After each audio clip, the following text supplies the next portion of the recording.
Today's confusing topic is QALYs and cost effectiveness. Before we actually get into QALYs, we're going to talk about just regular money investing though, since QALYs are inherently confusing.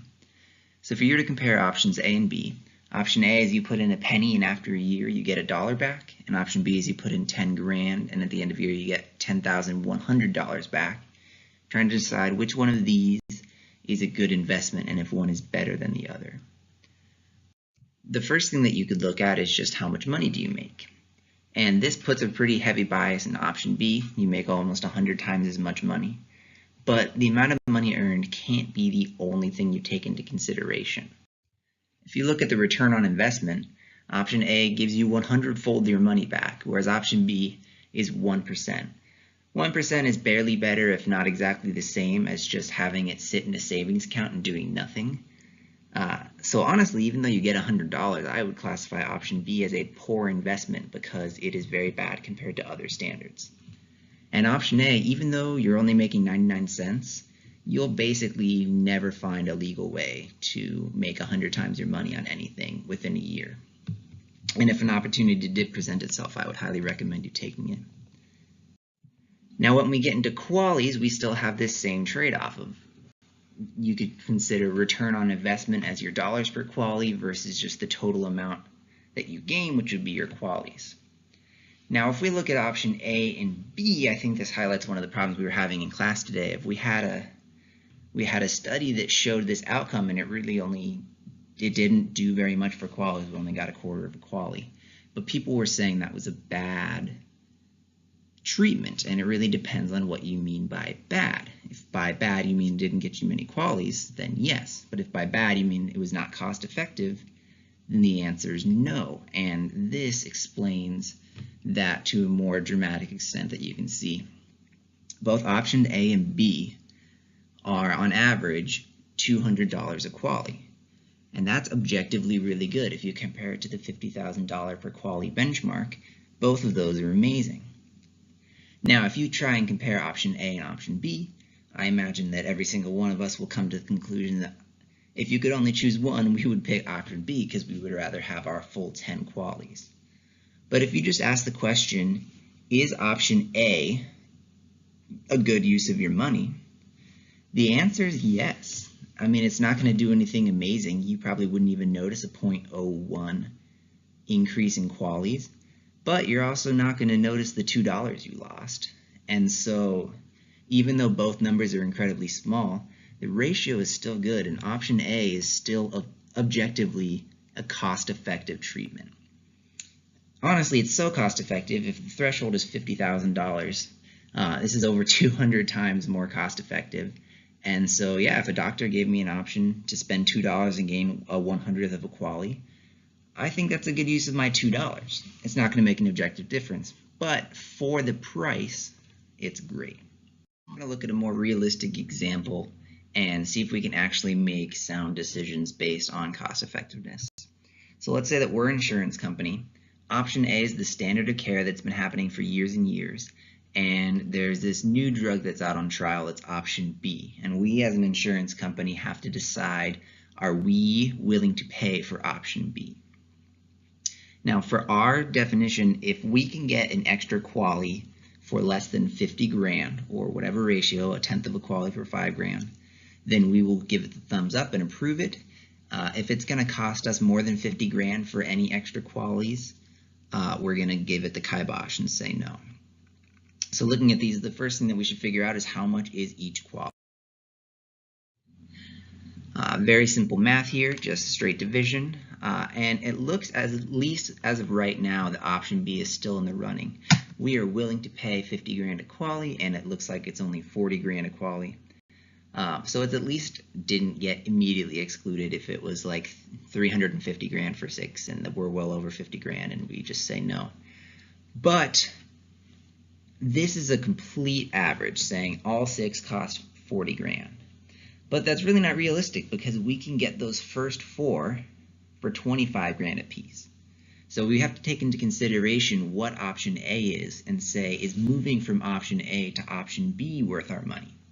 And that's where the ICER comes in. To calculate that, we really only need 2 things. is how much more cost are we going to incur from moving from one treatment to another, and how many more QALYs are we going to gain. From there, we're just dividing it out. That big formula that we saw for the incremental cost effectiveness ratio is very simple. It's just you're subtracting the costs divided by the subtraction of the QALYs, and we get an ICER of 70 grand. What that means is that even though we said earlier that for option B, on average, it looks like 40 grand a QALY, the first 4 we get for 25 grand a pop. And then for the last 2, we have to pay 70 grand a piece for each of those 2 just to get those 2 QALYs. So now we can say, I'm only willing to pay $50,000 a QALY. And since moving from option A to option B is going to cost me $70,000 for each QALY, I'm going to say no as an insurance company that we are only going to pay for option A. Option B is not a good use of our money because it is too expensive compared to option A. Some of you are graphical people, and I'm all for that. Graphs are great, and so I think that this will help explain what we're looking for. So that dashed line is our $50,000 mark, and our dollars per QALY that we were doing, that 25 and that 40 grand, they're really just slopes. Now don't let it confuse you. Because the y-axis is so skewed, technically these lines have slopes of 25 grand and 40 grand and 50 grand. Even though if we were to have everything be squared up and not squished, they would be nearly perfectly straight up lines.